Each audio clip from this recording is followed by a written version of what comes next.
નમસ્કાર મિત્રો, આજના મુખ્ય સમાચાર જોઈએ તો ગણતંત્ર દિવસની ઉજવણીમાં ડેપ્યુટી સીએમ બેભાન થઈ ગયા હતા.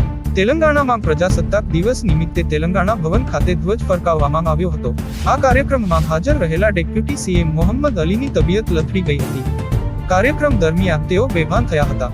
ટીઆરએસ કાર્યકર્તાઓએ તેમની સંભાળ લીધી અને તેમને હોસ્પિટલ લઈ ગયા હતા. તેમના બેભાન થવા પાછળનું કારણ સામે આવ્યું નથી.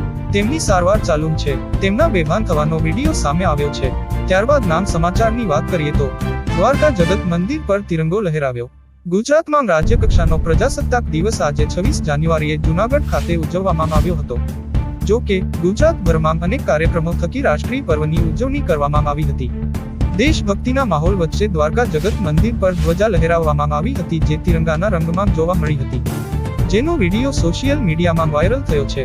તો આ હતા આજના મુખ્ય સમાચાર. આવા જ સમાચાર જોવા અમારી ચેનલને સબસ્ક્રાઇબ કરી વિડીયોને એક લાઇક કરી દેજો.